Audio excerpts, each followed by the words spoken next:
Bonjour à tous, bienvenue donc dans ce webinaire d'introduction sur la prévention des infections et l'antibiorésistance.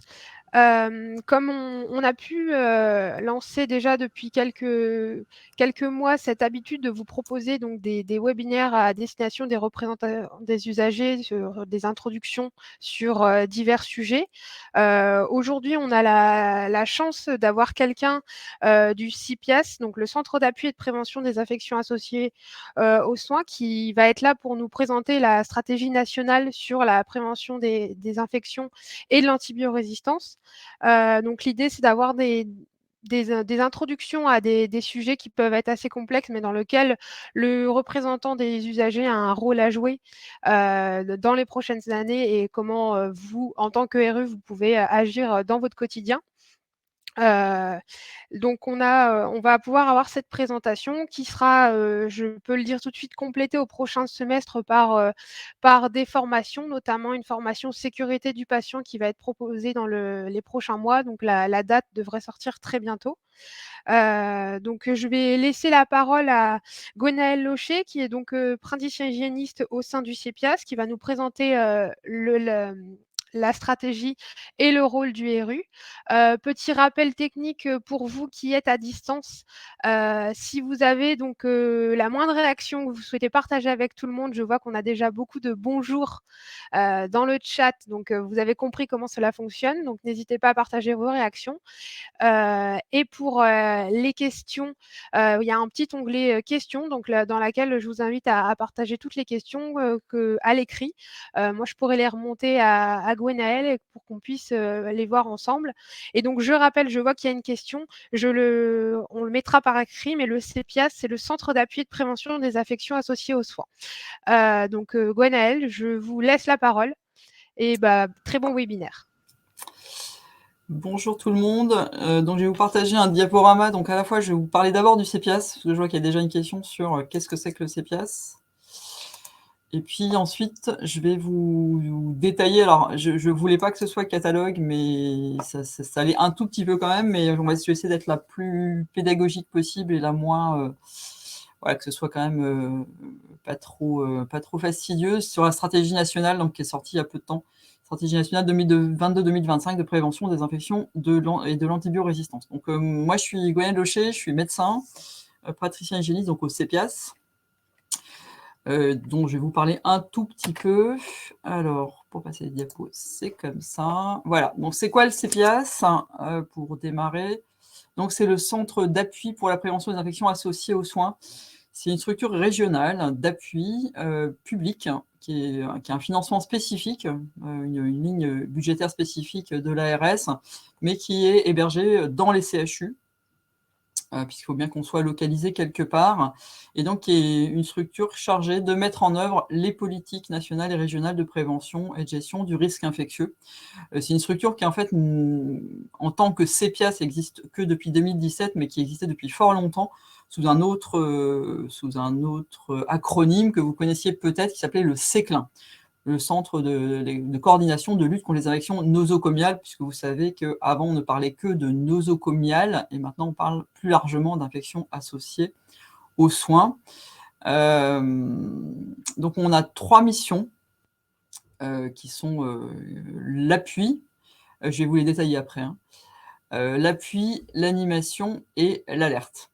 Et donc, dans notre région, dans la région Hauts-de-France, puisqu'il y a une structure CEPIAS par région, donc il y a 17 CEPIAS en France métropolitaine et outre-mer en tout.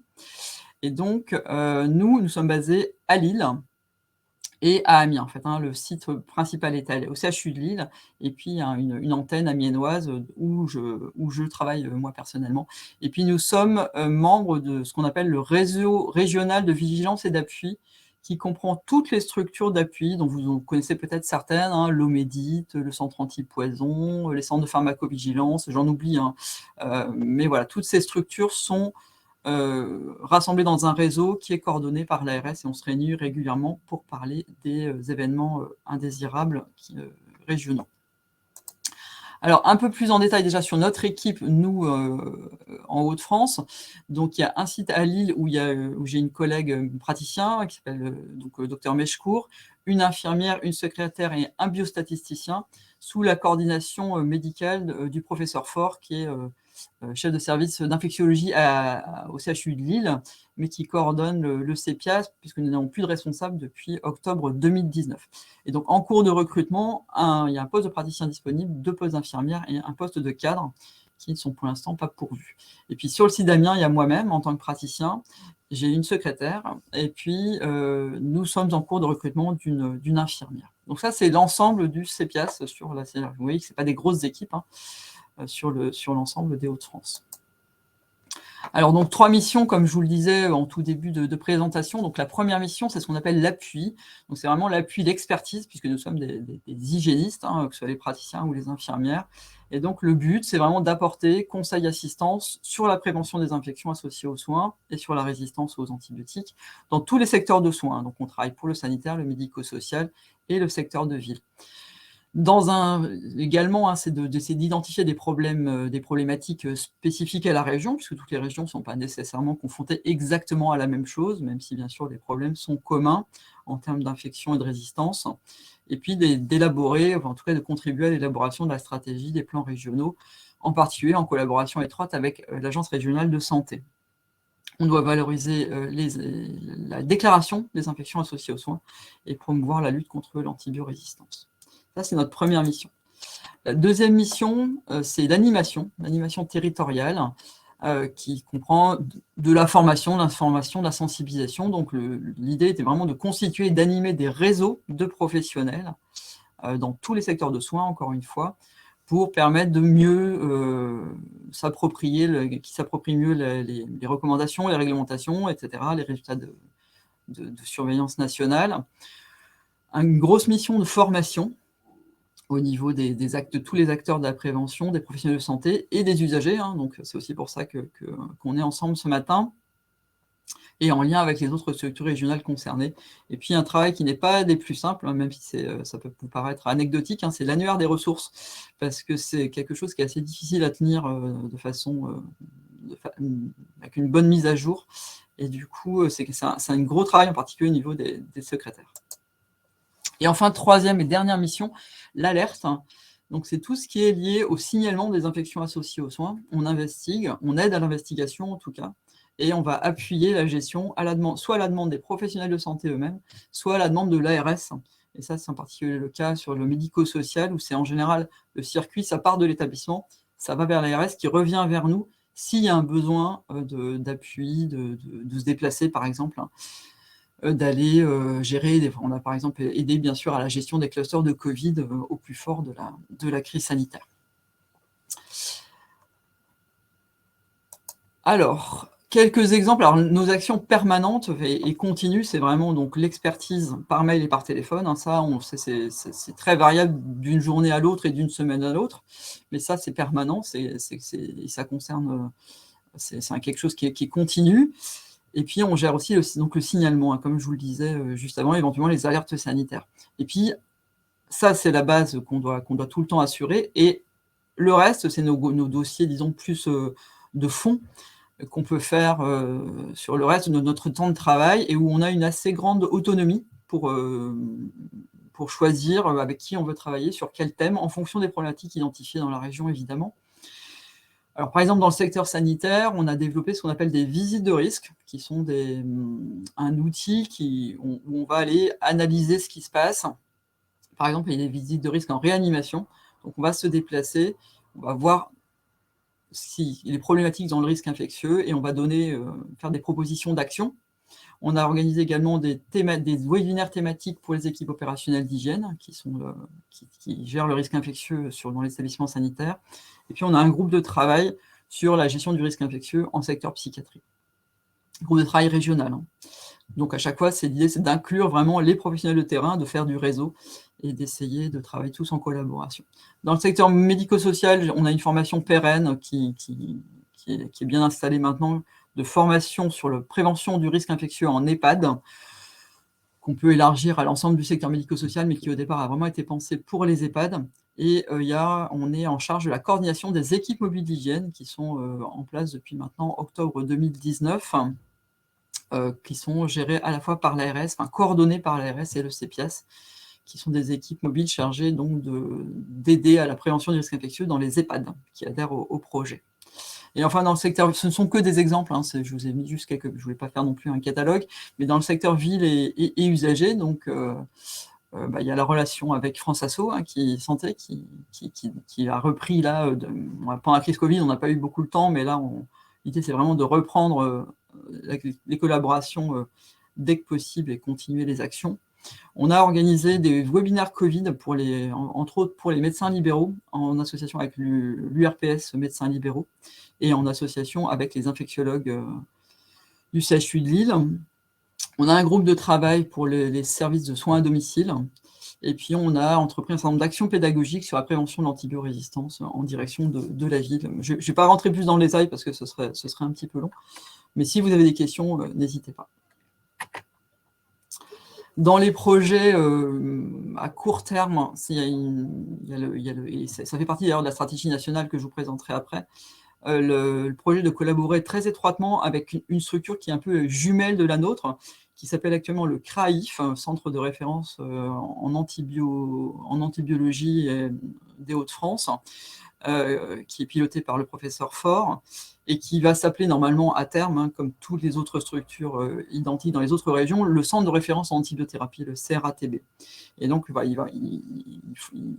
nous allons nous rapprocher fortement de cette structure qui est vraiment notre structure, c'est vraiment les deux faces d'une même médaille, hein, d'un côté les infectiologues, de l'autre côté les hygiénistes, pour travailler ensemble à la prévention des infections et de l'antibiorésistance. Évidemment, il faut qu'on recrute, hein, puisque là on a un effectif qui est un petit peu juste, hein, pour assurer nos missions. Il nous manque une infirmière pour 3 postes, alors qu'on a 3 postes. Il nous manque 2 infirmières, pardon, on a une seule infirmière pour 3 postes, on n'a pas de cadre.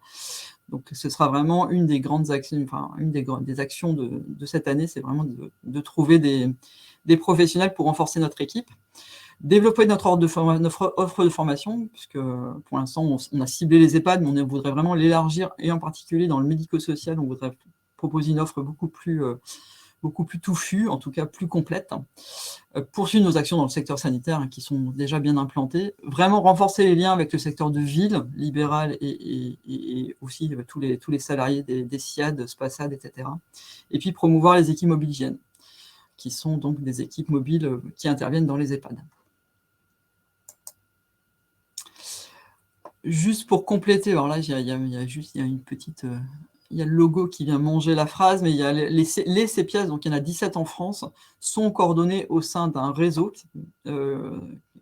pour pouvoir vraiment faciliter les échanges. Il y a des listes de diffusion, on échange des documents, on échange des idées pour essayer d'être le plus performant possible, hein, sur ce thème qui est quand même très complexe.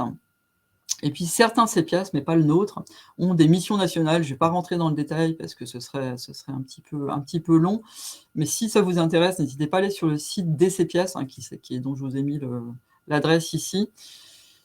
Il y a des missions spécifiques sur certaines thématiques, en particulier la mission Primo, par exemple, c'est tout ce qui est médecine de ville.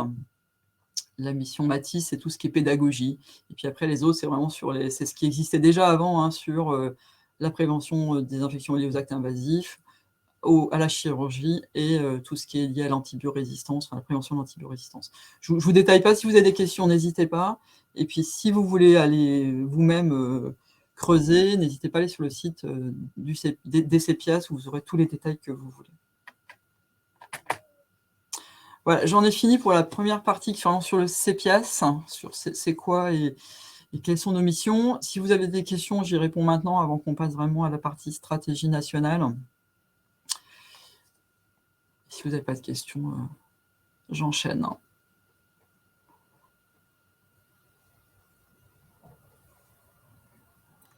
Alors, pour l'instant, on n'a pas de réaction spécifique dans le chat.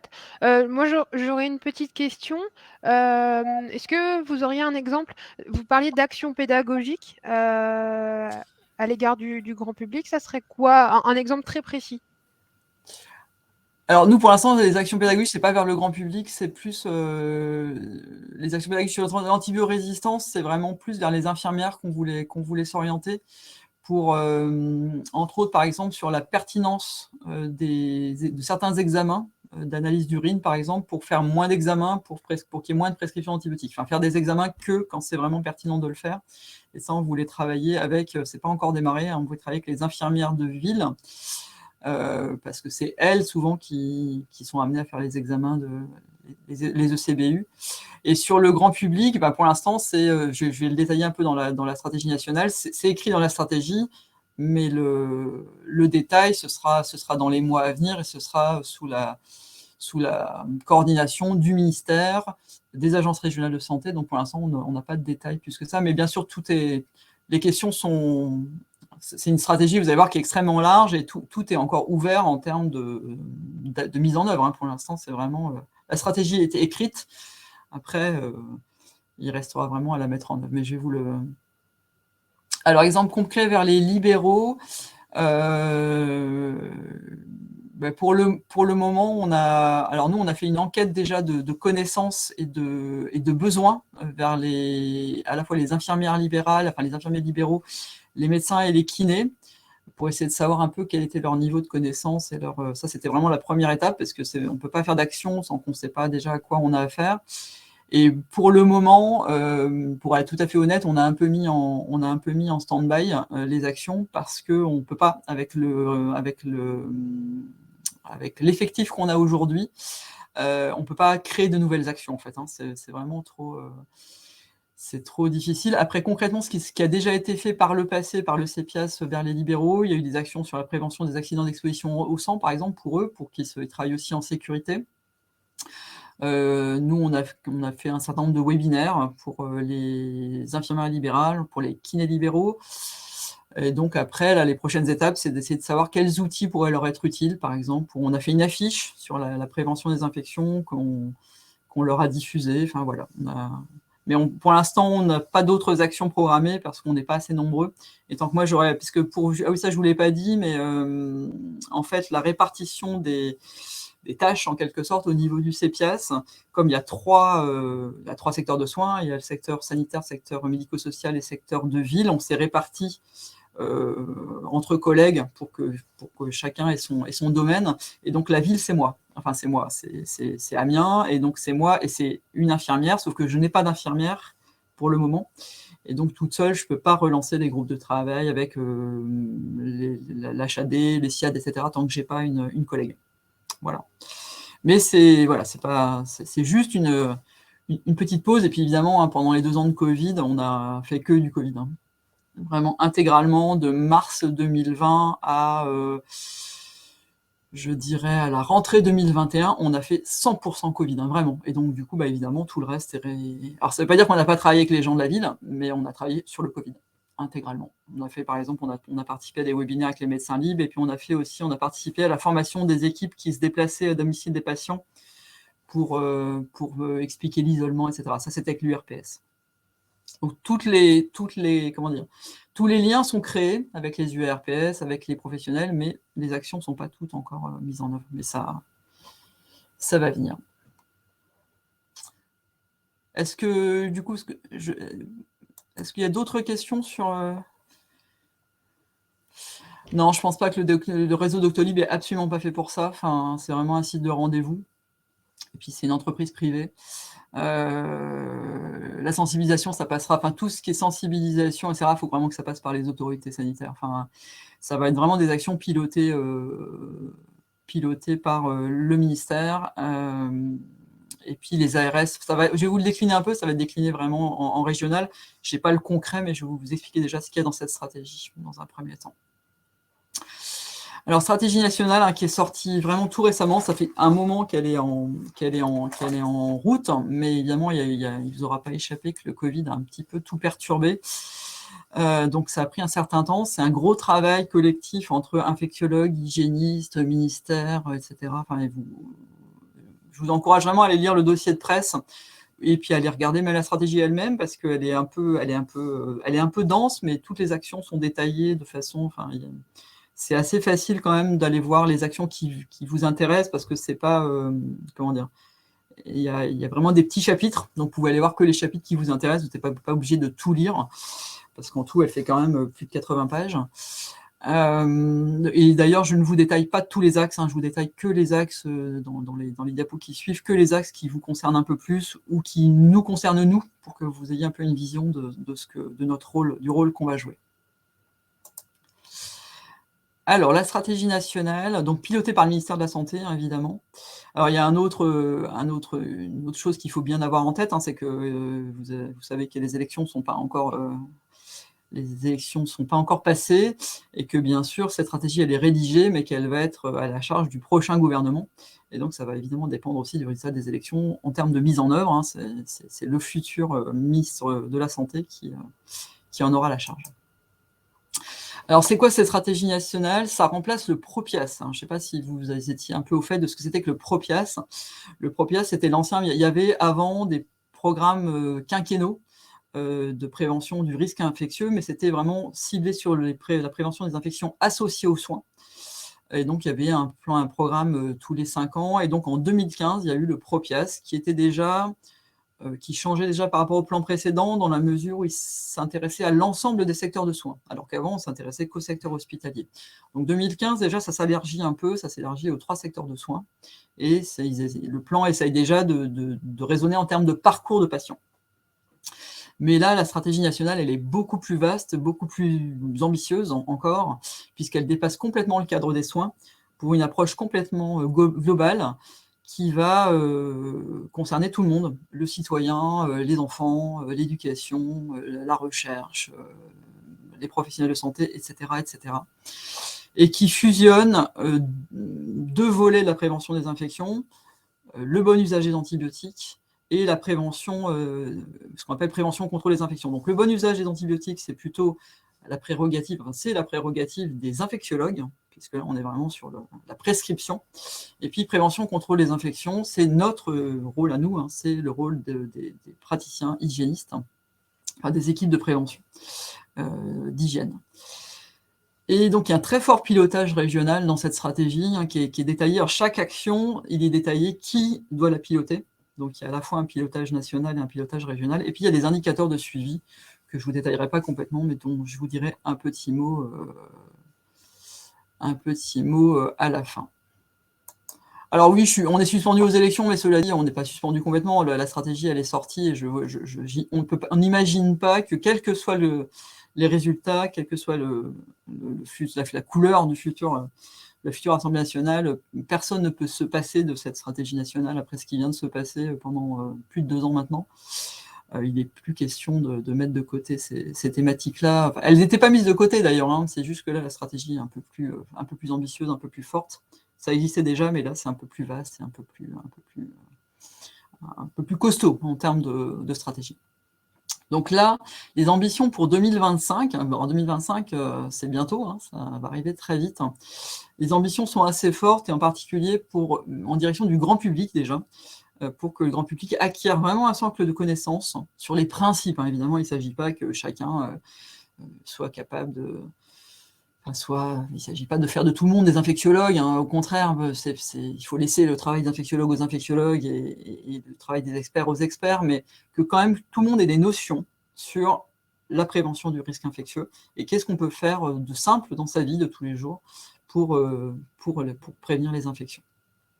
Tous les professionnels, bien sûr, quels qu'ils soient, qui travaillent dans le milieu des soins, pas seulement les professionnels de santé au sens réglementaire du terme, mais toute personne travaillant dans le milieu des soins qui doit avoir aussi un socle de connaissances, quel que soit son niveau de connaissance de base et sa formation initiale, parce qu'évidemment, tout le monde n'a pas la même formation initiale dans le domaine, que tout le monde améliore ses pratiques aussi dans ce domaine, dans les professionnels de santé, et puis que les structures régionales soient opérationnelles et coordonnées. Alors évidemment, le CEPIAS est déjà opérationnel, les centres de référence en antibiothérapie ne sont pas opérationnels partout dans toutes les régions, mais nous, on en a un qui est déjà existant, et que ce soit bien coordonné et piloté par les airs. Et ça, ce n'est pas encore tout à fait le cas, mais donc il faut que ce soit fait d'ici 2025. Autres ambitions, donc les données de surveillance qui concernent les antibiotiques, la consommation des antibiotiques et les infections devront être accessibles aux professionnels et au grand public, donc ce qui demande aussi un travail d'interprétation, voilà, on ne peut pas les donner comme ça, brutes, aux gens, il faut qu'elles soient expliquées, qui est de la recherche innovante dans ce domaine, qu'on prenne en compte, et c'est pas simple, l'impact environnemental des actions qu'on va entreprendre, parce que vous savez que maintenant on ne peut plus non plus se passer de cet aspect-là. Il faut absolument que les anciens antibiotiques restent disponibles. Il n'y a aucun antibiotique qu'on peut mettre de côté. Et puis par contre, qu'on facilite la fabrication de nouveaux produits, que ce soit simplifié pour qu'on puisse agir vite et fort sur les infections bactérienne. Et puis enfin, il est question également du rayonnement de la France à l'international. Ça, je vous en parlerai pas plus que ça, parce que ça sort complètement de mon domaine, mais voilà, ça fait partie aussi de la stratégie, qu'on soit présent au niveau international, ce qui est bien sûr important. Alors ça, c'est un peu catalogue, je suis désolé, mais il y a 9 axes qui reprennent en fait ce que je viens de vous dire juste avant, l'appropriation par le grand public. Et après, il y a des axes sur la place du citoyen usager du système de santé et puis le lien avec les professionnels, tout ce qui est vraiment formation des professionnels de santé, le maillage territorial. Moi, je vais vous parler vraiment que des 4 premiers axes, puisqu'après, les 5, 6, 7, 8, 9, je les cite, mais je ne vous les détaillerai pas du tout. Alors, premier axe, ça me semblait important, vu que vous êtes là, vous représentez les usagers, donc qui font partie, usagers du système de santé, mais qui sont des gens donc, du grand public. Il y a 3 objectifs, et donc en tout, il y a 9 actions. Premier objectif, ça part à la petite enfance, et ça, je pense que c'est une excellente chose, c'est-à-dire que plus on formera les enfants, plus on leur expliquera ce que c'est, très tôt dans leur vie, et plus après, ce sera complètement intégré, complètement naturel pour eux. Et donc ça, il va y avoir vraiment un renforcement au niveau scolaire. Et ça va être piloté par le ministère. Vous savez qu'il existe déjà des outils qui sont très, très bien faits sur la prévention des infections et l'antibiorésistance. L'idée, c'est vraiment d'en renforcer l'usage et de poursuivre ça. Deuxième objectif, grand public. Alors, tout le monde est concerné, en fait. Voilà, c'est pas qu'on soit du privé ou du public. Pour répondre à M. Robillard, oui, il n'y a pas de... Tout le monde est intégré. En fait, c'est pilotage ARS, et l'ARS, ça ne s'occupe pas que du public. L'ARS, ça s'occupe de tous les établissements de la région. Donc oui, tout le monde doit participer à cette stratégie. Il n'y a pas de différence. Ils ne sont pas à part, en fait.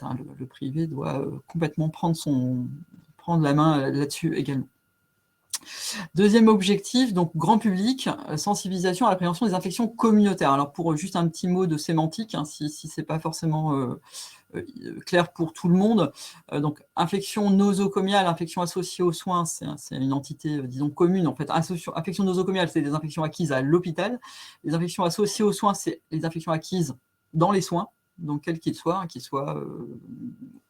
quel que soit le lieu des soins et le type de soins. Et les infections communautaires, c'est les infections qu'on attrape dans la vie de tous les jours, ce qu'on peut en dehors du système de soins, quand vous attrapez la grippe, un rhume, une gastro-entérite, que sais-je, n'importe quelle infection que vous pouvez avoir en dehors de tout soin qu'on vous prodigue, c'est ce qu'on appelle une infection communautaire. Et ça se prévient aussi, en particulier par la vaccination, par exemple. Mais pas seulement, par des mesures d'hygiène très simples, on peut diminuer les infections aussi à l'extérieur du système de soins.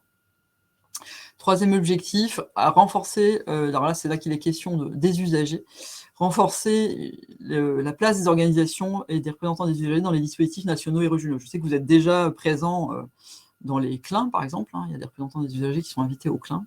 Il me semble que c'est quand même que c'est la règle. Alors, moi j'ai un peu quitté le domaine vraiment des équipes opérationnelles d'hygiène et des CLIN, mais quand j'animais des CLIN, il y avait des représentants des usagers. Et donc là, il y a un objectif qui est de renforcer cette place. Donc, je vais vous détailler un tout petit peu. Donc là, vraiment, action 1, action 2, dans l'objectif 1, c'est renforcement de l'enseignement et puis intégration de cette thématique au parcours du citoyen en devenir. Alors, je ne sais pas ce qu'est le parcours du citoyen en devenir, mais j'imagine que c'est un parcours pour les jeunes enfants, pour les former à un certain nombre de choses pour les rendre citoyens dès l'enfance. Et donc, l'action de prévention des infections sera intégrée dans ce parcours du citoyen. Dans le deuxième objectif, campagne de promotion nationale et régionale. Alors vous savez qu'il y a eu la célébrissime campagne il y a fort longtemps maintenant, les antibiotiques, c'est pas automatique. Et bien là, voilà, ils vont refaire une grande campagne de promotion. Oui, effectivement, les CLIN, c'est les comités de lutte contre les infections nosocomiales qui sont au sein des établissements, qui sont vraiment chargés de la stratégie de prévention des infections au sein des établissements de santé. Donc une grande campagne de promotion qui doit être faite. Je pense que si vous allez voir dans la stratégie, vous verrez qu'il y a un code couleur pour les actions qui doivent démarrer immédiatement et les actions qui sont décalées à 2024. 2023-2024. Oui, le terme CLIN est toujours utilisé, mais effectivement, ce n'est pas une obligation. C'est-à-dire que le CLIN, c'est une sous-commission de la commission médicale d'établissement. Et donc, on n'est pas obligé de l'appeler CLIN. Mais à ma connaissance, la plupart des établissements ont gardé ce vocable pour des raisons pratiques, puisque c'est connu comme ça. Et du coup, en tout cas, par exemple, au CHU d'Amiens, ça s'appelle toujours le CLIN. En tout cas, dans les établissements de santé publique, à ma connaissance, tout le monde a gardé cet acronyme de CLIN. Mais ce n'est pas une obligation, ça peut s'appeler autrement, du moment qu'il y a une commission qui s'occupe du risque infectieux. Ça, par contre, c'est obligatoire. Il faut absolument qu'il y ait une commission qui s'occupe du risque infectieux dans les établissements de santé. Donc, pour action 3, donc une grande campagne de promotion. Action 4, diffusion de toutes les ressources documentaires, etc., qui doivent être mises. Alors, vous savez, ou vous ne savez peut-être pas d'ailleurs, qu'il y a un certain nombre de sites qui ont été créés. Il y a un site qui s'appelle par exemple Antibiomalin, sur lequel vous trouverez plein d'informations. Ça, c'est vrai que je n'ai pas pensé à le mettre, mais si vous le souhaitez, je vous remettrai le lien. Antibiomalin, qui est piloté par le ministère, et qui vous donne plein de ressources sur la prévention des infections. Donc l'idée, c'est que les ressources soient le plus disponibles possible. Donc non seulement il faut qu'elles soient disponibles, mais il faut faire la promotion de c'est où, qu'est-ce que je peux trouver, à quel endroit, comme une source d'information fiable, etc. Action 5, sensibilisation à la prévention des infections communautaires, puisqu'effectivement, les infections associées aux soins, c'est important, mais les infections communautaires, ça se prévient aussi.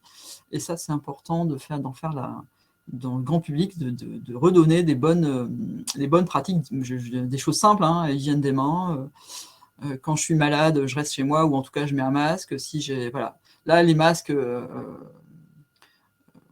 l'usage des masques a diminué, mais ce qu'il faudrait absolument que tout le monde comprenne, c'est que je suis légèrement enrhumé, c'est pas grave, ça ne m'empêche pas forcément de sortir de chez moi, ou ni même d'aller travailler, mais par contre, je mets un masque dans les transports, par exemple. Si je suis un peu prise au niveau rhinopharyngé, c'est important, ça évitera de donner mon virus à mes voisins.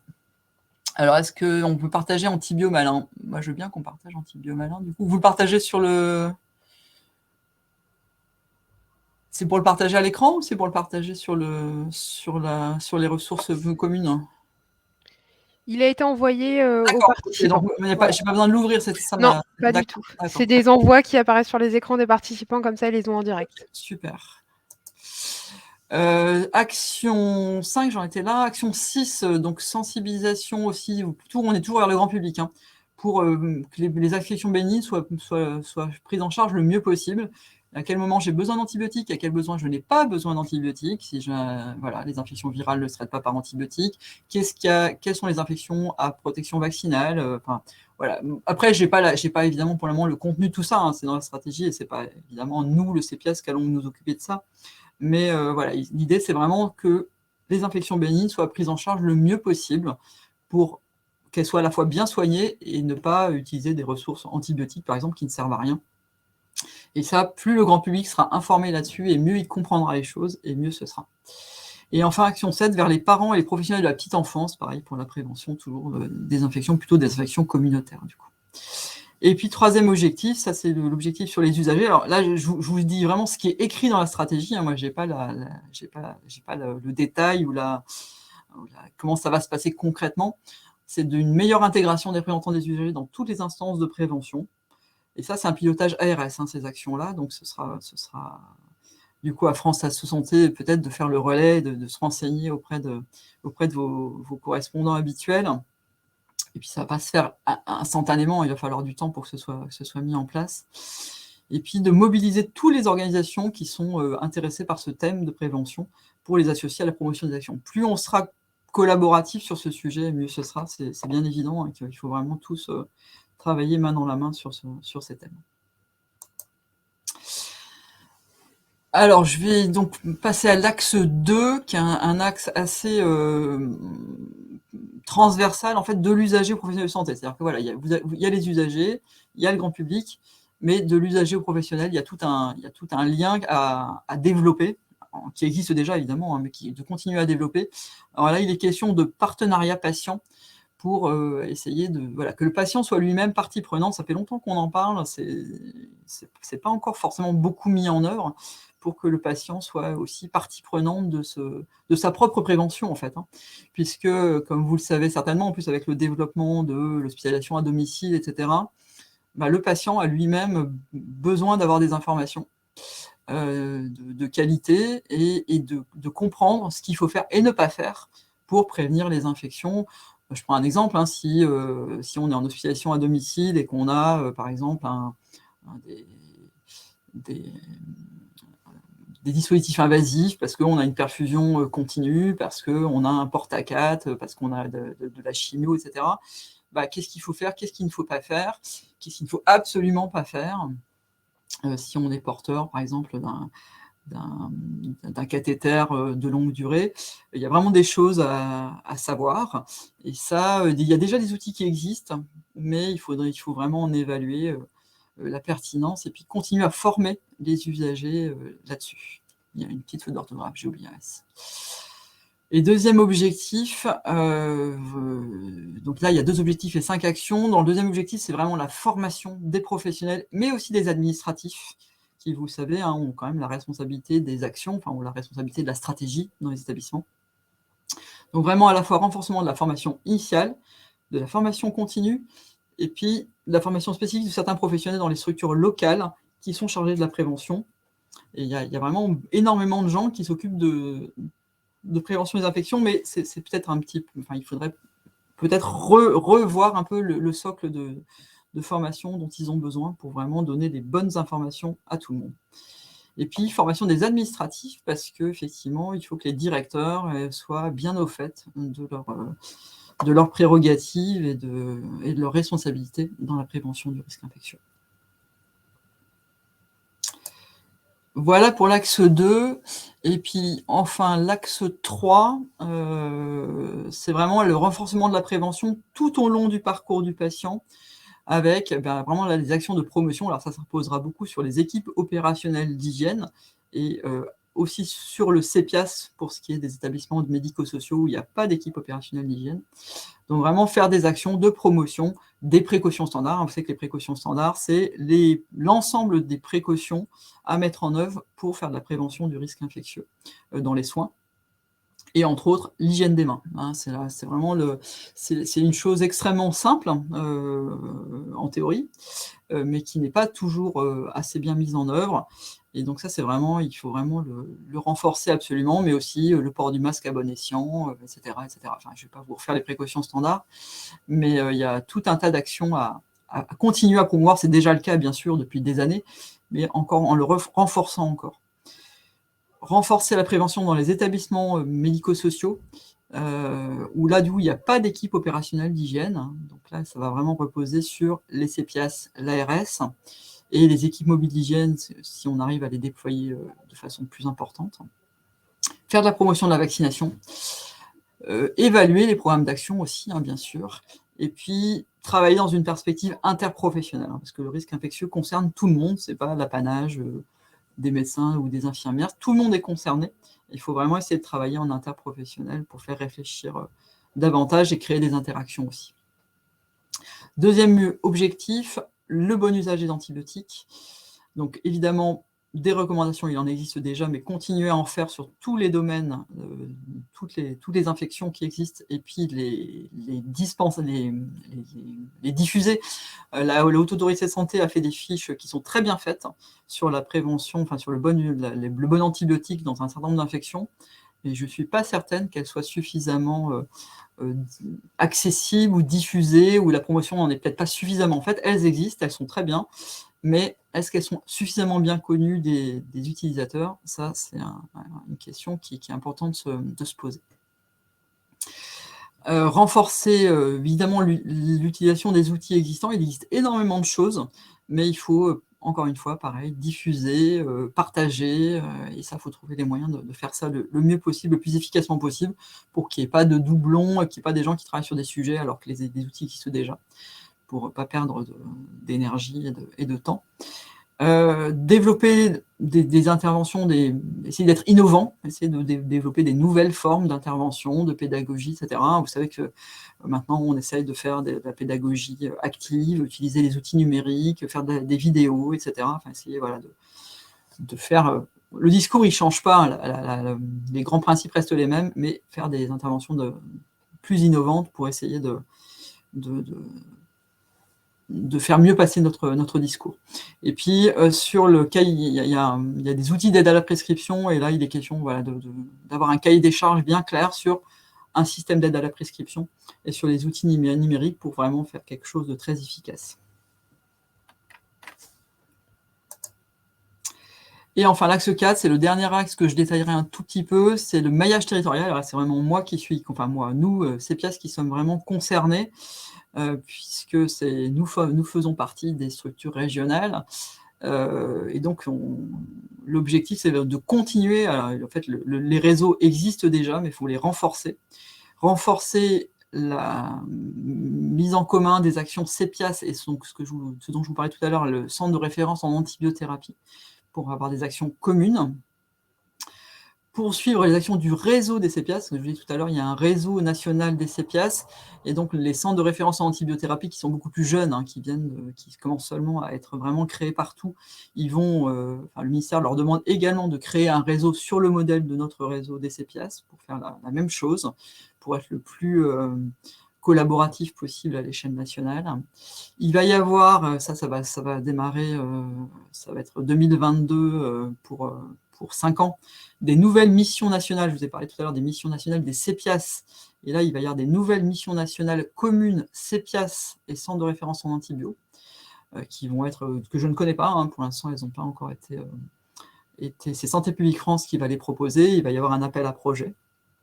Et puis, enfin, Action 27, et ce n'est pas la moindre, de ce dont je vous parle depuis tout à l'heure, le renforcement des ressources humaines des équipes de prévention du risque infectieux. Et ça, c'est pas évident, parce qu'il faut former des gens, il faut former des infectiologues, il faut former des hygiénistes, il faut trouver des gens qui ont envie de faire ça. Et là, vous savez qu'actuellement, les ressources humaines, d'une façon générale, dans le secteur de la santé, c'est très compliqué. Donc voilà, ça c'est une action finalement qui sous-tend toutes les autres, hein, puisque sans ressources humaines, et c'est vrai que c'est une vraie difficulté aujourd'hui. Alors ça va s'améliorer, mais pour le moment, on est plutôt en ressources humaines un peu limitées. Donc on fait tout notre possible, mais bien sûr avec les ressources qui sont les nôtres. Et l'action 28, c'est le suivi de la synergie, évidemment, hein, puisque qui dit action et suivi il faut que ce soit suivi, il faut qu'il y ait des indicateurs, il faut vérifier que les choses fonctionnent pour pouvoir faire des ajustements par la suite, puisque c'est une nouvelle stratégie, et donc il va falloir voir ce qui marche et ce qui ne marche pas, puisque parfois ça arrive que ça ne marche pas, et il faut absolument ajuster derrière pour améliorer les choses.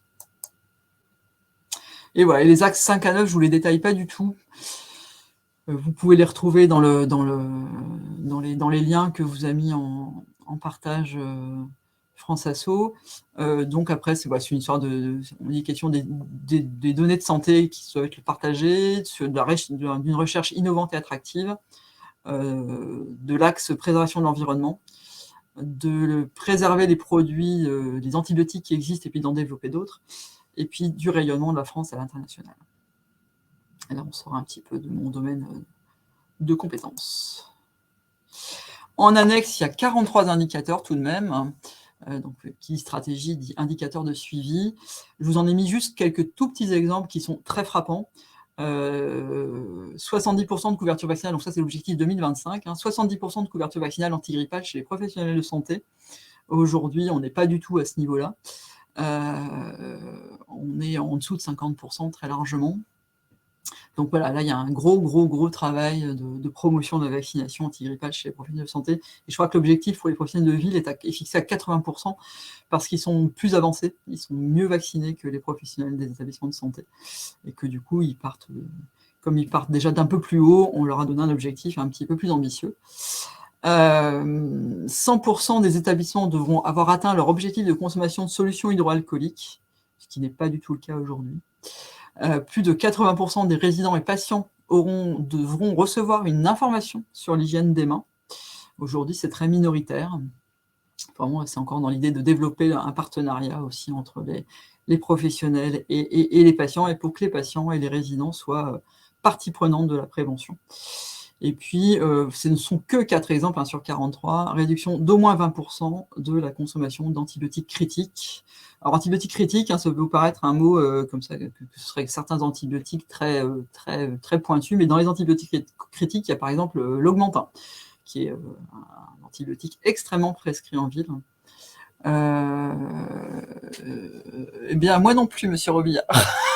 Je ne comprends pas la réticence sur la vaccination antigrippale, mais c'est un fait, malheureusement. Et donc, voilà, la réduction, ça c'est pareil, c'est très ambitieux. Je vous ai mis ce qui m'a frappé, et puis après, il y a des choses qui étaient accessibles pour vous, parce qu'après, il y a des objectifs qui sont très techniques, donc je ne voulais pas vous assommer avec les indicateurs. Mais ça, c'est des choses qui me semblaient frappantes et tout à fait compréhensibles. C'est des gros objectifs. 20% de réduction de consommation d'antibiotiques, c'est énorme en fait. Ça peut paraître comme ça, 20%, un cinquième, c'est énorme. Donc voilà, c'est des objectifs très ambitieux et qui vont nous demander beaucoup de travail dans les années à venir. Alors, est-ce que les objectifs de consommation de chat vont évoluer dans les établissements de santé? Non, parce qu'ils sont déjà très importants en fait, les objectifs de consommation de chat, et surtout ils ne sont pas atteints. Donc, tant qu'ils ne sont pas atteints, ce n'est pas la peine de mettre des objectifs plus importants. Il faut être raisonnable, c'est-à-dire que même si il faut pas raisonner qu'à travers la crise sanitaire. La crise sanitaire a fait augmenter, mais vous avez bien noté que même dans la vie de tous les jours, il y a plein de gens qui ont arrêté d'utiliser des solutions hydroalcooliques. Moi, je prends les transports en commun, plus personne se désinfecte les mains en sortant du bus. Enfin, c'est devenu... Et dans les magasins, il n'y en a plus. Donc, en fait, dès que le risque disparaît ou a l'air de disparaître, les gens changent leurs habitudes. Et c'est pareil aussi. Enfin, les professionnels, ils consomment plus que les gens en ville, mais néanmoins, ils ont consommé plus dans un contexte particulier. Quand le contexte va s'effacer, et on espère tous qu'il va, en tout cas, redevenir plus normal, les gens vont reprendre leurs habitudes. Et leurs habitudes étaient qu'ils n'atteignaient pas leur objectif. Donc on ne va pas refixer des objectifs, on va déjà essayer d'atteindre les objectifs qui existaient auparavant. Je pense que c'est... Alors non, les pénalités, on était plutôt... alors après, je ne vais pas me mettre à la place je ne sais pas ce qui va émerger de nos ministères dans les mois et les années à venir. Il y a plutôt une incitation financière à la qualité, plutôt que des pénalités. Après, les indicateurs, ils sont quand même publics.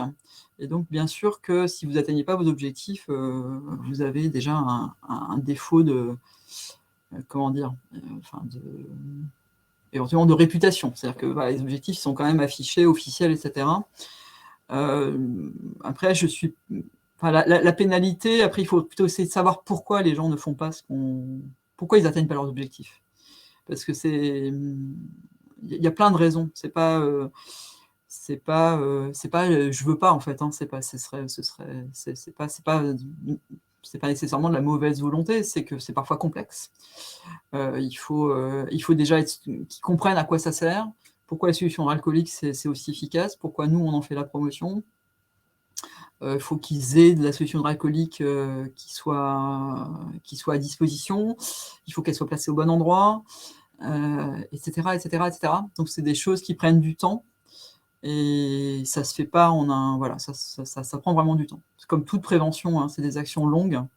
Oui, Scope Santé, effectivement. Scope Santé, vous pouvez trouver vous avez accès à tous les résultats d'indicateurs, quels qu'ils soient d'ailleurs, pas seulement sur la prévention des infections.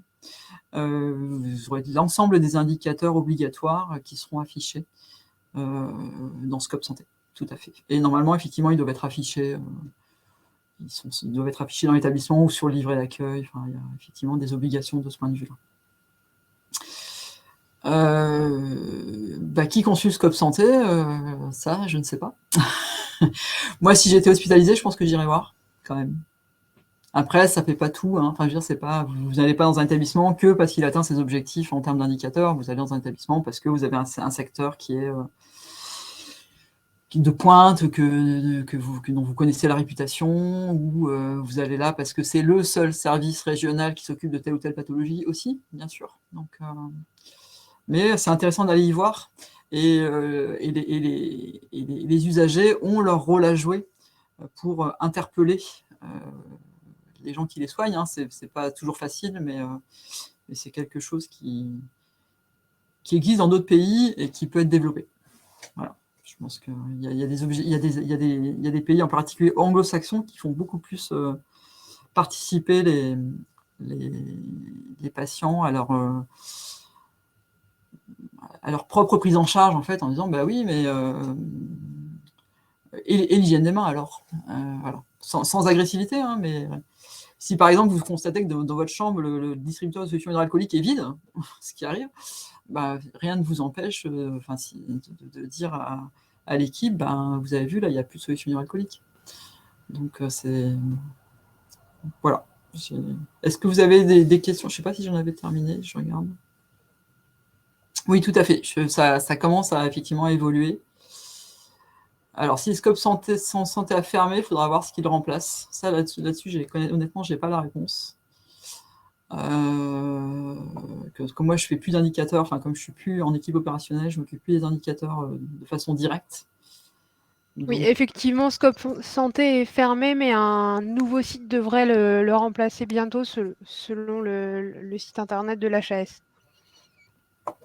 voilà, ça, les indicateurs, c'est la Haute Autorité de Santé, donc c'est eux qui effectivement fixent le type d'indicateur, leur évolution, etc. Il y en aura peut-être des nouveaux. Je vous ai dit tout à l'heure qu'a priori, on n'allait pas changer les objectifs, mais peut-être que la Haute Autorité de Santé va me contredire et mettre des nouveaux objectifs de solutions alcooliques. Mais c'est vivement la Haute Autorité. Faut scruter un peu ce qui se passe à la Haute Autorité. Déjà 6 mois, mais à leur décharge, il y a une petite crise sanitaire entre les deux, quand même. Faut vraiment avouer que voilà, la crise sanitaire elle nous a freiné énormément sur les actions non crise sanitaire. C'est-à-dire que voilà, tout le reste a été mis en retard. Hein. Nous aussi, hein, sur tous nos objectifs, sur tous nos projets. Voilà, on ne s'est occupé que de Covid. Hein. Donc, ça a mis à mal un petit peu tout le reste. Donc vraiment une stratégie qui est très globale, très ambitieuse, avec une inclusion large du grand public, ce qui est une excellente chose parce que ça fait très longtemps que je suis convaincue qu'il faut absolument expliquer aux gens ce que c'est que les infections. Alors voilà, il faut trouver les mots, il faut trouver la façon de le dire, mais il faut parler d'antibiorésistance. Si vous êtes... si vous avez l'occasion ou si vous avez le souhait que du coup nous on participe avec France Asso Santé à des formations pour vous sur c'est quoi l'antibiorésistance, c'est quoi la prévention des infections, quel est votre rôle et qu'est-ce que vous pouvez faire pour participer à tout ça. En tout cas, moi, c'est clair que c'est quelque chose qui m'intéresse et que je trouve essentiel. Parce que plus le grand public sera informé, plus les enfants comprendront ça très jeunes, et plus on aura une espèce de... Il y aura des choses naturelles, en fait. Si vous prenez un autre exemple, la prévention des accidents de la route, la prévention routière, il y a des choses où vous ne posez même plus la question, mais depuis fort longtemps. Quand vous montez dans votre voiture, vous ne vous demandez pas si c'est bien ou pas de porter votre ceinture de sécurité, si c'est important, si c'est... Non, vous la mettez, c'est tout, c'est devenu complètement... naturel. Il faudrait que l'hygiène des mains, par exemple, ça devienne aussi naturel que mettre sa ceinture de sécurité quand on monte dans sa voiture. Et ça, on n'y est pas du tout pour le moment. On en est même très loin. Mais par contre, ça se fait en prenant effectivement les enfants, enfin voilà, prendre le public dès l'enfance, expliquer, réexpliquer, et ça finira par venir. Mais il faut du temps. Il ne faut pas vouloir tout changer et tout révolutionner, ça ne se fera pas en un claquement de doigts ou en un coup de baguette magique, mais c'est possible. Avec la voiture, il y a aussi répression. C'est vrai qu'on ne va pas vous mettre une amende si vous n'êtes pas désinfecté les mains. Je suis d'accord, mais cela dit, je ne pense pas que vous mettez, enfin, votre ceinture, maintenant, vous ne la mettez pas parce que vous avez peur d'avoir une amende. C'est juste naturel. Enfin, c'est devenu... Effectivement, bien sûr, hein, il y a une... bien sûr, quand... Mais alors, cela dit, sur la prévention des infections, il y a quand même il y a plus que de l'incitation, hein, il y a quand même des visites. Alors, je parle des établissements, hein, évidemment. Il y a quand même des visites de certification, il y a quand même, voilà, il y a quand même des vrais enjeux que on peut pas dire qu'il c'est pas de la répression au même sens que le code de la route, mais il y a un code de la santé publique quand même. Donc, on peut pas dire qu'il n'y a pas de système de sanctions. Il est évidemment différent de ce qui se passe avec le code de la route, mais il existe des choses. Et après, moi, je crois beaucoup à la pédagogie. La répression, c'est pas. On est vraiment sur quelque chose, on est sur de la prévention. Il faut avant tout faire de la pédagogie, des campagnes, donner des explications, etc., etc. Donc, inclusion très forte très large du grand public, renforcement de la formation à tous les niveaux, y compris voilà, formation initiale, formation continue, les administratifs, tous les gens, pas que les professionnels de santé, infirmières, soignantes, médecins, mais aussi tout le monde, la dame qui fait l'entretien des locaux, le brancardier, tout le monde.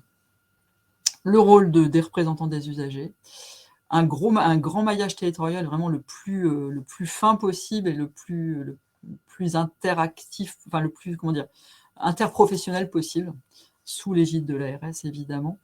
Et puis tout ce qui est innovation, recherche, outils numériques, parce que c'est crucial maintenant et on ne peut plus s'en passer.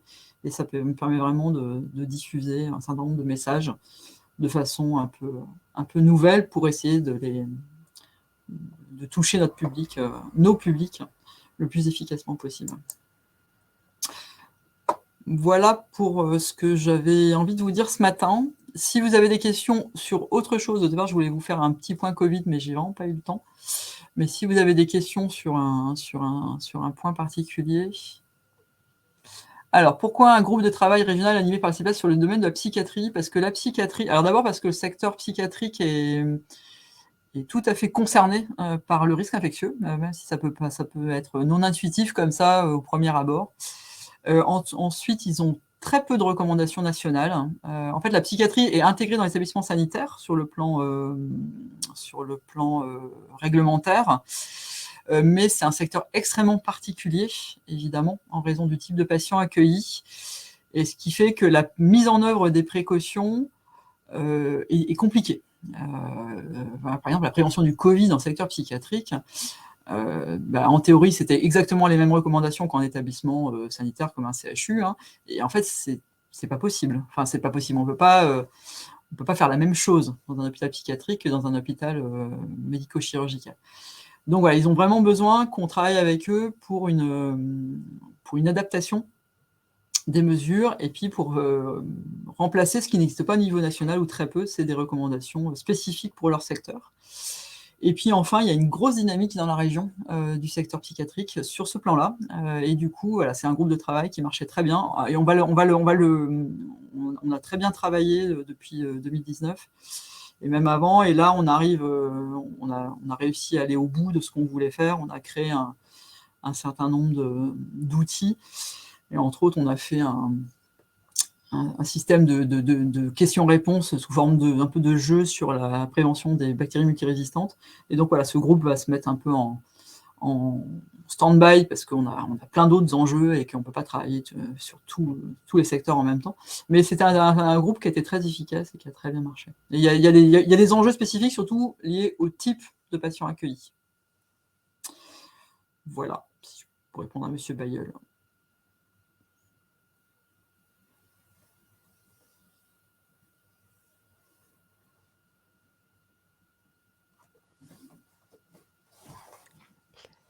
Alors, moi, en attendant que les questions arrivent sur le chat, j'avais une question un peu sur la participation concrète des RU à cette nouvelle stratégie. Donc, j'avais un petit peu parcouru. Si je me trompe, vous me reprenez, mais donc potentiellement, ces RU feraient partie des comités de pilotage, notamment de cette action. Alors, ça, en fait, je n'en sais rien, puisque si je lis vraiment le détail de ce qui est dans la stratégie, intégrer à tous les niveaux, national, régional et local, des représentants des usagers dans les instances de pilotage de la prévention des infections et l'antibiorésistance. Ça, c'est ce qui est marqué en toutes lettres dans la stratégie. Après, comment ça va se... Et le pilotage, c'est le ministère de la Santé en lien avec les ARS. Donc je pense qu'il faudra, de toute façon, ils vont revenir vers vous. Enfin, ça me paraît évident. Après, si vous voulez être proactif et aller vers eux, je ne sais pas quels sont vos, vos objectifs, enfin vos collaborateurs habituels, enfin vos interlocuteurs habituels à l'ARS, mais ce sera eux. Mais je pense qu'il faut, enfin là, pour le moment, ça me paraît un peu prématuré dans la mesure où on est un peu dans un entre-deux sur le plan électoral en fait. Mais ils ont peut-être déjà des réponses. Hein. Si vous avez un interlocuteur privilégié, vous pouvez toujours poser la question. Mais concrètement, je n'en sais pas plus, moi. Et en plus, ce ne sera pas nous directement qui seront concernés. Après, rien n'empêche, nous, du coup, sur un autre domaine, plutôt sur le volet plutôt formation ou sensibilisation, nous, déjà, de réfléchir à ce qu'on pourrait faire. Hein. Toute action, de toute façon, dans ce sens-là, sera bonne à prendre. Et nous, on a une relative autonomie. Si vous avez envie qu'on travaille ensemble, il n'y a pas de... Si, bah, tout à fait. Il y avait déjà une formation par le passé sur ces questions-là. Vous avez parlé des RU qu'on a en clin, même bah, des RU en CDU qui plus largement ont une vue sur ça. Et en plus, vous parlez de la certification et il y a un rôle accru du RU dans le cadre de cette certification. Donc, c'est des enjeux qui peuvent être remontés via ce biais. Tout à fait. Donc voilà, nous après, s'il y a des sujets qui vous intéressent et si vous voulez qu'on fasse un webinaire régulièrement ou de temps en temps, enfin sur un sujet qui vous est qui vous est cher, il n'y a pas, enfin moi ça c'est quelque chose qui peut tout à fait s'envisager sans forcément attendre du coup l'aspect plus réglementaire, enfin plus officiel sur l'intégration des RU, parce que ça du coup ce sera à la main du ministère et des ARS. Et du coup nous là-dessus on n'aura pas du tout ni d'influence, ni vraiment de rôle à jouer. Nous, ce sera plus sur la partie sensibilisation. La formation des représentants des usagers, ça me semble essentiel, parce que si on veut qu'ils participent et qu'ils soient... qui comprennent ce qui se passe et qui participent activement, il faut qu'ils aient vraiment un socle quand même bien... et que tout le monde ait le même, quoi. Que tout le monde ait un niveau commun, on va dire, de connaissances. Peut-être, pourquoi pas, un petit livret. Enfin, je sais qu'il avait existé un document au niveau peut-être national qui avait été fait pour les représentants des usagers sur la prévention du risque infectieux, mais voilà, qu'il y ait peut-être un petit livret, un glossaire aussi, hein, parce que je vois bien que quelquefois on parle un peu chinois et que c'est pas forcément simple. Mais voilà, il pourrait y avoir ça. Après, moi, j'ai pas d'idée préconçue et j'ai pas de, mais ça peut tout à fait s'envisager, bien sûr. Bah, il y a plein d'idées. Puis là, suite à ce premier webinaire, déjà, si je m'adresse à tout le monde, mais n'hésitez pas à nous remonter les questions. C'est un sujet complexe, donc je pense qu'il y a plein de choses qui vont arriver aussi qui vont arriver dans les prochains jours ou suite à ce webinaire. N'hésitez pas à nous les adresser. Nous, on peut les relayer au CEPIAS et faire un petit résumé de toutes ces questions et toutes les réponses qu'on pourra vous apporter avec la mise en place du replay aussi et donc des questions d'aller un petit peu plus en détail sur des choses qui pourraient arriver suite à ce replay. Alors, j'avais une question de Madame Charlotte. Alors, il ne faut pas me lancer sur ce sujet-là parce que je suis intarissable. C'est un peu plus compliqué que ça. En fait, il y a beaucoup d'antibiotiques très puissants, donc on peut pas dire qu'on en est là. En fait, on a beaucoup d'antibiotiques qui marchent encore très bien, qui sont à très large spectre et qui fonctionnent très bien. Effectivement, sur certaines bactéries, on est parfois on commence à être parfois un peu limité en termes de ressources, mais c'est pas aussi tranché que ça. C'est pas un seul antibiotique qui reste. Il y a certaines souches qui commencent à être résistantes à beaucoup d'antibiotiques, ça c'est sûr. Donc, et par ailleurs, on n'a pas beaucoup développé de nouveaux antibiotiques ces dernières années. Donc effectivement, on est à un moment un petit peu qui pourrait être un petit peu difficile sur le plan de certaines infections, mais il ne faut pas non plus que ce soit l'arbre qui cache la forêt, c'est-à-dire qu'au-delà des bactéries totalement résistantes, qui sont en France pour l'instant ultra minoritaires, heureusement, il y a tout simplement des bactéries normales, des bactéries relativement résistantes et des bactéries même complètement sensibles pour lesquelles il faut faire de la prévention aussi. C'est-à-dire qu'il n'y a pas que la résistance aux antibiotiques, hein, il y a aussi la prévention de toutes les infections. Ça, je pense que c'est très important de parler de bactéries multirésistantes et hautement résistantes, mais il ne faut pas transposer ce que vous pouvez lire. Effectivement, vous allez lire qu'en Inde, ou etc., il y a des catastrophes sur le plan résistance. Il faut aussi s'occuper des bactéries plus En fait, si on s'occupe bien des bactéries sensibles, on fait de la prévention globalement des infections, on va diminuer la consommation d'antibiotiques et donc on va avoir moins de bactéries résistantes. C'est vraiment comme ça qu'il faut le voir. Mais effectivement, à terme, il y a une possibilité de ne plus avoir du tout d'antibiotiques et ça, c'est une perspective tout à fait effrayante puisque vous savez que les antibiotiques sont quand même extrêmement efficaces et très importants dans notre système de santé. Sur l'objectif de 5% d'infection nosocomiale en France, je ne pense pas qu'il y ait d'objectifs fixés de façon aussi générale. En fait, il y a des objectifs fixés sur certains types d'infections. Et ça, vous l'avez dans la stratégie nationale à la fin, dans les indicateurs. C'est plutôt fixé par type de bactéries et par type d'infection. Après, sur les 5% d'infections nosocomiales, vous savez peut-être que l'évitabilité en termes d'infection, elle n'est pas énorme, c'est plutôt moins évitable que d'autres événements indésirables, parce qu'il y a une grande, il y a une grande influence du terrain, et que ça, c'est pas maîtrisable, enfin, c'est pas entièrement maîtrisable. C'est-à-dire que le patient vient avec ses propres microbes, avec son propre facteur de risque, et que du coup, il y aura toujours, on arrivera à un moment donné à un seuil qui sera pas en dessous duquel on pourra pas diminuer. Ce qu'il faut plutôt viser, c'est vraiment les infections évitables, et ça, c'est très bien détaillé dans les indicateurs.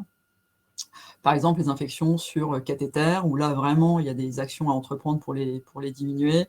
Les infections du site opératoire, plutôt sur les actes invasifs, effectivement, il y a des choses à faire. Mais je ne pense pas qu'il y ait d'objectif fixé sur le pourcentage global. Je ne m'avance pas plus, mais je ne crois pas.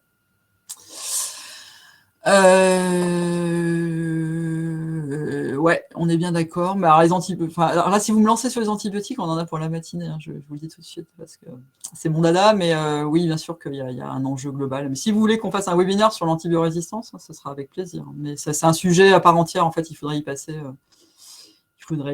vraiment, faudrait y passer 1 heure ou 2, rien que là-dessus. Et là, je pourrais vraiment vous dire en détail ce que j'en sais et comment effectivement il faut travailler en une seule santé, donc les antibiotiques dans l'élevage et les antibiotiques, santé humaine, santé animale, santé environnementale, et que c'est un seul et même sujet en fait. Alors, est-ce qu'on travaille sur la qualité de l'air, sur les aérations? Nous personnellement, non. C'est-à-dire que nous, on donne des recommandations. Donc, on ne travaille pas, nous, directement, je veux dire, sur la...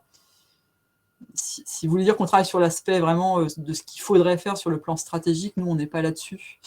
On est plutôt sur les bonnes recos et les bonnes pratiques. Et effectivement, on a constaté pendant la crise Covid que malheureusement, il n'y avait pas toujours un bon niveau d'aération ou de ventilation. Ça, on est bien d'accord. C'est pas notre main directement. Nous, on peut que constater quand on se déplace ou quand on constate s'il y a eu un événement, s'il y a une gestion d'épidémie.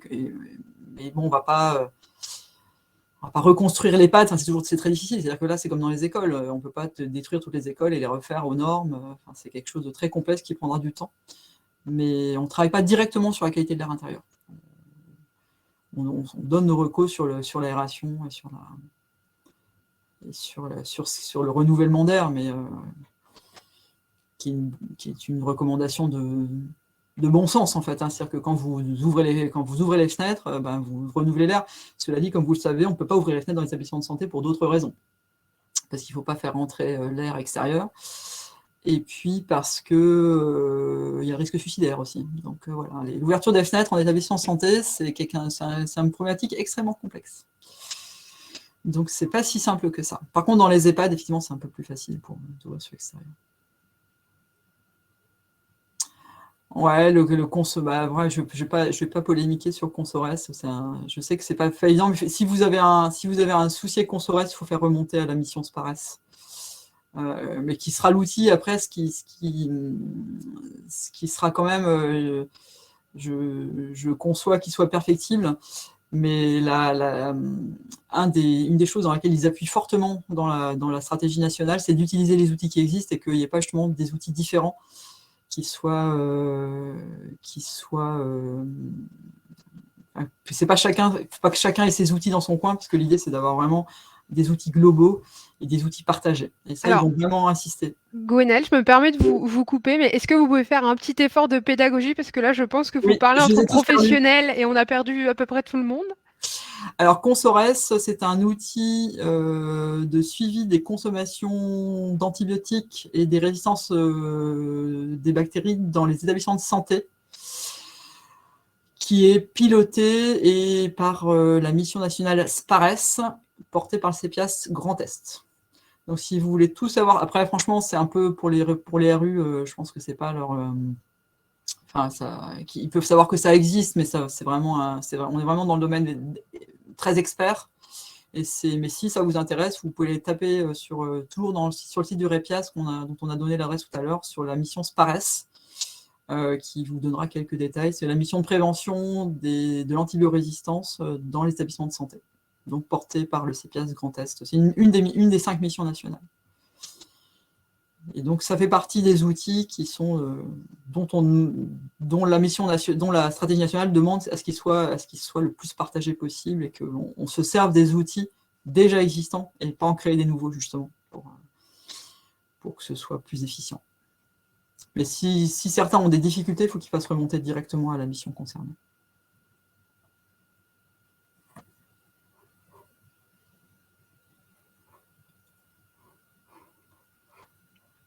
Alors, j'ai l'impression qu'on a épuisé le flot des questions au niveau du chat et des participants. S'il n'y a pas d'autres personnes qui se manifestent, on pourra conclure sur... Ah, oui, alors on me demande les liens. On pourra conclure sur ce premier webinaire, j'espère, premier d'une longue série qui permettra d'aller un peu plus loin sur des sujets. J'ai noté. On vous a perdu. Et la demande.